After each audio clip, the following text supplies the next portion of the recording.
एक है SEPC, जो उन्होंने 10 रुपये 7 पैसे पे खरीदा है, 11,000 क्वांटिटी है। रेणुका शुगर्स, जो उन्होंने 25 रुपये 86 पैसे पे खरीदा है, क्वांटिटी 5,000 है। Indian metal and ferro, average price 1417 का है, क्वांटिटी 128 है। शॉर्ट मीडियम लॉन्ग टर्म में क्या रुख रह सकता है? क्या मुझे ये स्टॉक्स FD से ज्यादा रिटर्न देंगे अगर मैं 1 साल से ज्यादा होल्ड करता हूं तो? Ma'am, Indian ferro is 1267। ये इसी स्टॉक यस। की बात कर रहे हैं। जी। और एक हो गया SCPC, और दूसरा, sorry, third one was. Shri Renuka sugars.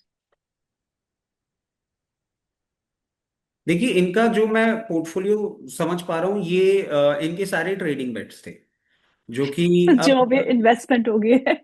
जो अब इन्वेस्टमेंट हो गए हैं, क्योंकि ये पूरा का पूरा मतलब आपका क्लियर केस एक जगह मुझे थॉट नहीं दिख रहा है। अब हम पहले SCPC की बात कर लेते हैं। SCPC ने एक बाउंस बैक दिया था, all the technical analyst were talking about it. अब आप इसके लिए एक जानकारी ले लीजिए। प्रमोटर होल्डिंग 27% है, रिटर्न ऑन इक्विटी माइनस में है, कंटिंजेंट लाइबिलिटी 466 करोड़ की है, और company total market capitalisation 1400 crore का है।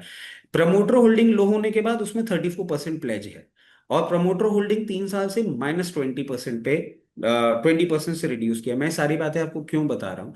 क्योंकि ये आप अब ट्रैप में हैं। अब आपको करना क्या है? आपको एक ही ऑप्शन है कि आप यहाँ पे ना तो खरीदेंगे, आप ₹6.80 का एक स्टॉप लॉस लगाएंगे, जो कैपिटल बचेगा लेके निकल जाइएगा, क्योंकि ये और बड़ा ट्रैप और गहरा गड्ढा आपके लिए हो सकता है। और हायर लेवल पे आपको जहां देखने को मिले, मैं ज्यादा एक्सपेक्टेशंस नहीं रख रहा हूं, ₹9.40, ₹9.40 के सप्लाई को क्रॉस करके 10.40 तक ये मूव करता हुआ अगर दिखता है, please exit, there is no looking back. आप FD रिटर्न छोड़िए, कैपिटल सिक्योरिटी भी मुझे स्टॉक में नहीं दिख रही है।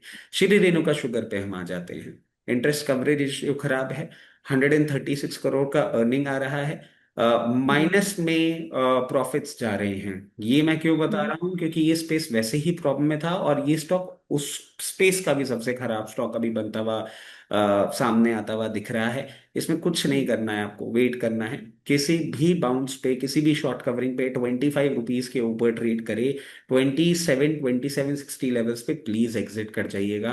आप प्रॉब्लम एरिया में अभी हैं।